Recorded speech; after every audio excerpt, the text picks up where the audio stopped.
your reply, Minister. I believe that the word "and" there between A and B in 3.1 neutralises the strict liability potential that could have had. I think that by inextricably linking the recording, distribution or publishing of an intimate image with the serious interference with another person's privacy, again, still gives a reason for no responsibility. Once you are holding an image or you seek to record an image, an intimate image of another person, first of all, to get into the mindset of that, why would you want to record an image of another person? And so if you do that, but then if you distribute it or publish it, there should be a full stop after consent. Once it's without the person's consent, that in itself should be sufficient.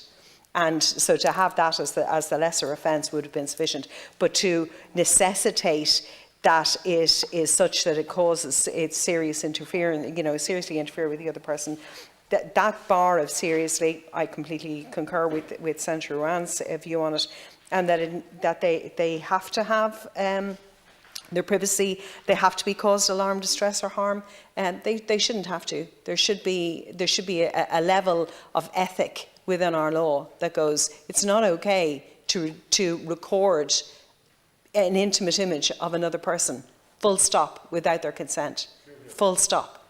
It shouldn't go beyond that. And so I would ask, and that isn't to say that I think this is a great piece of legislation, I'm delighted it's happening, but from that respect I believe it doesn't go far enough. Thank you. Thank you very much, Senator. Can I ask if there are any other speakers to this amendment, this grouping? May I ask the Minister to come back in? Thank you, Senators, for their contributions. Amendments number 9 and 12 again relate to the issue of retention of images. I've already outlined the reasons I am opposing amendments of this nature in discussions on earlier amendments. I would point out that the inclusion of retention in Section 3 would be arguably more dangerous than in Section 2, as there is no requirement in Section 3 to prove any intention in respect of the offence.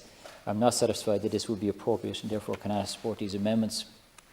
In relation to amendment number 10, again, I do not wish to remove the requirement from this offence that it must be proven that the behaviour referred to is seriously interfered with the peace and privacy of the other person or caused them harm, alarm and distress.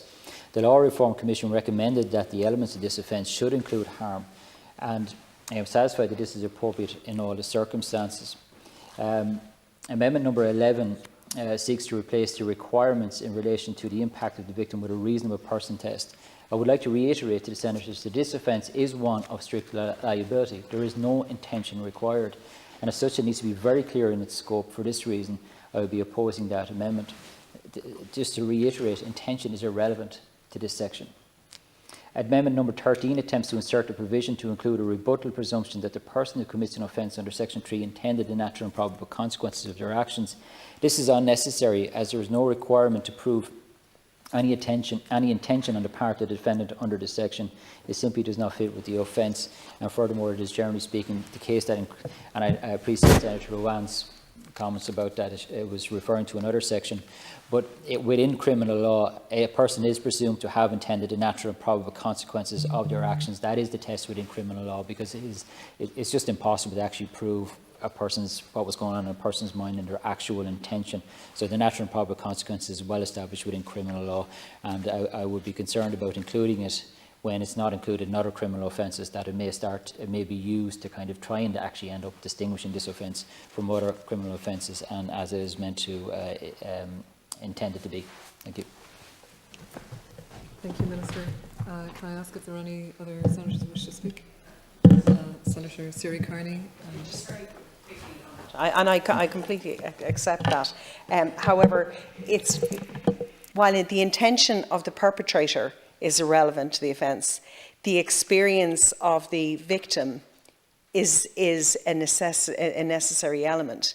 So I think that's where that becomes too complicated. It shouldn't be about that. It should be about why on earth is it permissible for anyone to have and I appreciate I don't have an amendment down, but which I probably should have. But the very taking, recording of an image, and then moving on to distribution and publishing, the very recording of an intimate image shouldn't be about whether I find it acceptable or not. It should be that it shouldn't happen. There shouldn't be a recording of an intimate image of another person.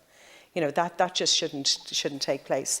And in that I would come back to Senator Éireann's point, which I think is a very valid one, in that the Law Reform Commission, who I think are fantastic, and their consolidated legislation and all of that is just amazing and brilliant, and has always been a great resource to me.